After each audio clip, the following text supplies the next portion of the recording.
Samantha believed the strength of their dynamic lay not only in what happened behind closed doors, but in how Mark carried himself, always quietly aware of his place, even when they were out. She crafted a list of public rules, simple, clear boundaries Mark was expected to honor whenever they stepped beyond their home. Speak only when spoken to. Mark was to wait patiently, answering softly and respectfully. Hand-holding required when walking together. Mark held Samantha's hand or wrist, a tactile tether that grounded him. No adult drinks for Mark. Samantha always ordered for him, choosing mild teas or juice, reinforcing his baby role. Pacifier in pocket or clipped for comfort, discreet but always close. No fidgeting or restless hands. If nervous, he could quietly hold a small plush toy or his teether keychain. Permission for physical contact. Mark needed Samantha's consent to initiate hugs or touches in public, reinforcing her authority. Mark learned these boundaries gradually, not as punishments, but as loving guides. Each time he obeyed, Samantha's eyes shone with pride. When he slipped, her touch on his wrist reminded him silently to refocus.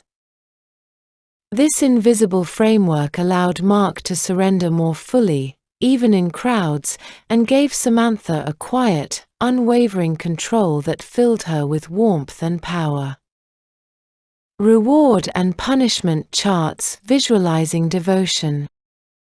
At home, Samantha created a beautiful reward and punishment chart, a colorful poster on the nursery wall where daily behaviors were tracked. Every morning, Mark knelt before it as Samantha explained the day's goals. Use words respectfully. Follow mommy's instructions promptly. Stay calm during errands. Accept diaper changes without fuss. Show affection with mommy and gentle touches.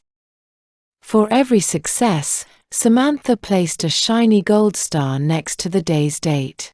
When Mark earned 5 stars in a row, he received a special reward: a new soft toy, an extra nursing session, or a private story time. But if he misbehaved, raising his voice, resisting a rule, or forgetting his boundaries, Samantha would remove a star or add a small red timeout sticker.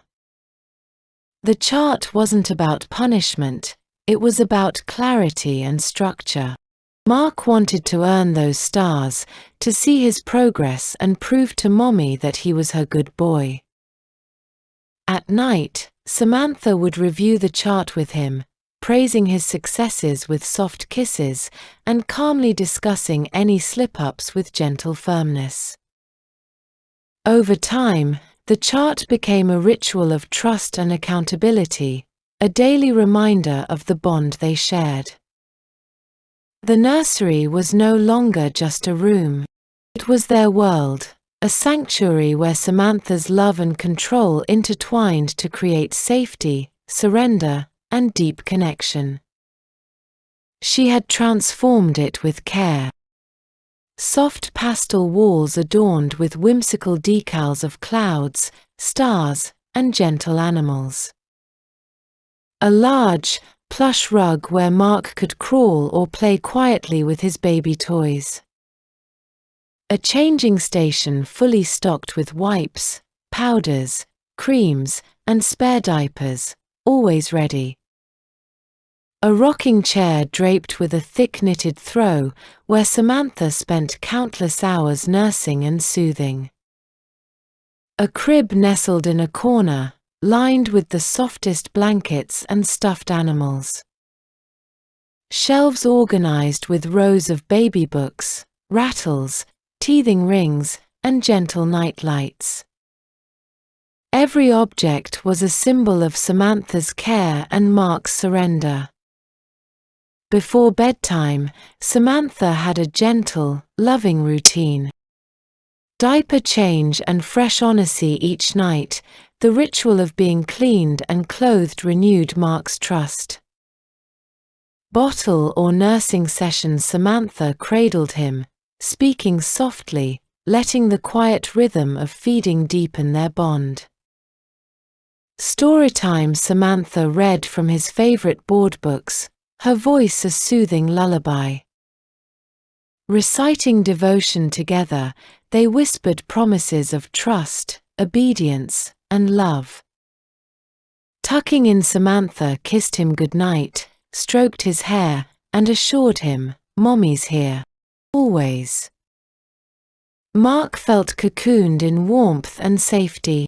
The nursery was not a place of regression alone, it was the heart of their relationship, a sacred space where control met tenderness. In this evolving life, Samantha found a powerful balance.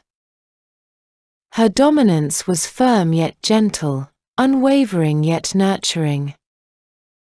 Mark's submission was deepening, not just as a role, but as an emotional refuge from stress, expectations, and the chaotic world.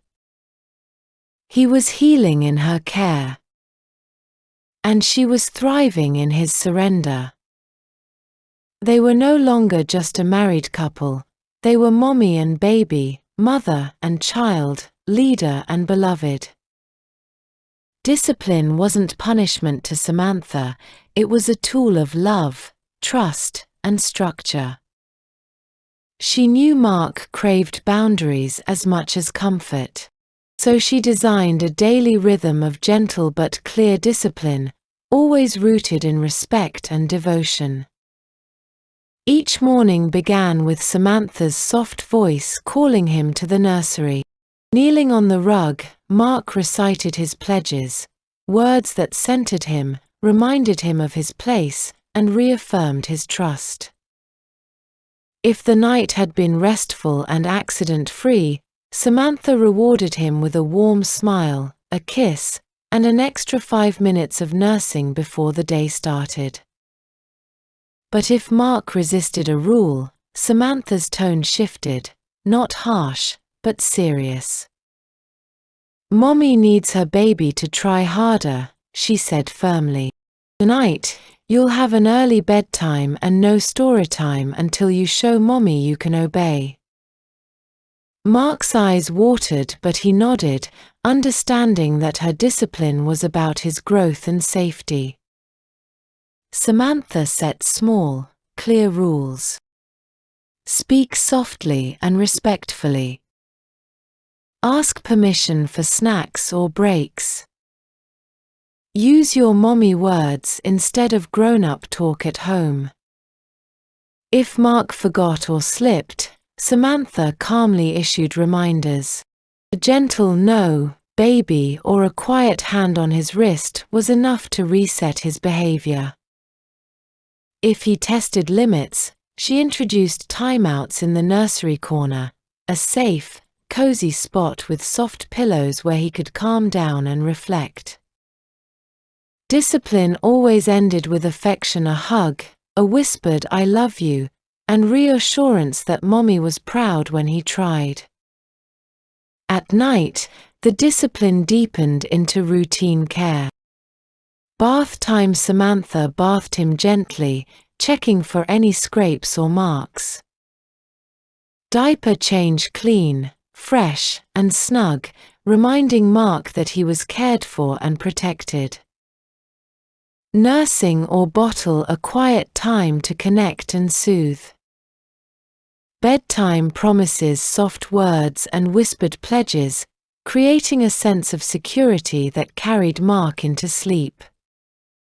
If Mark had earned stars that day, Samantha read an extra story or sang a lullaby. If not, she gently reminded him of his goals for tomorrow. Outside the nursery, Samantha was a powerhouse.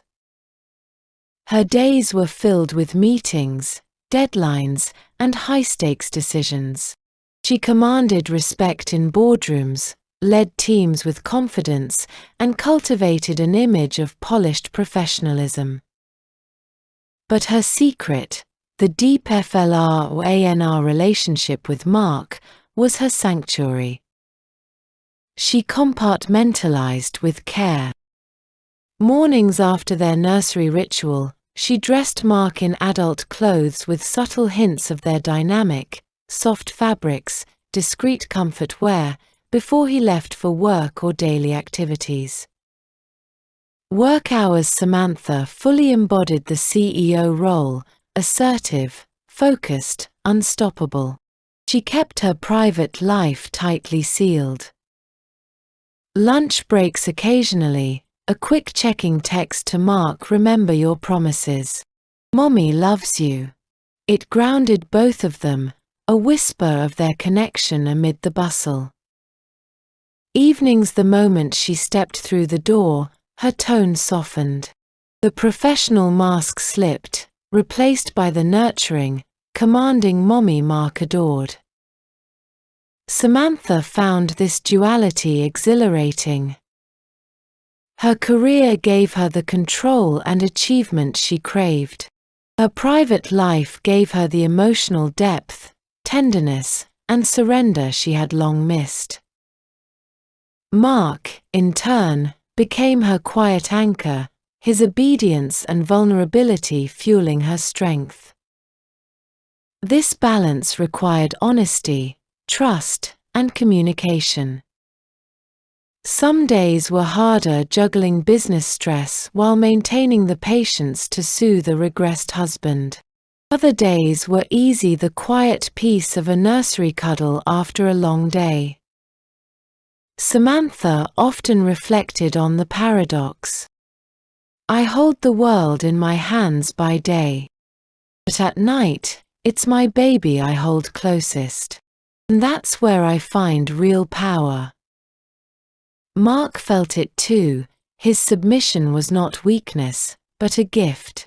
A gift that made their connection unbreakable, no matter what storms life threw their way.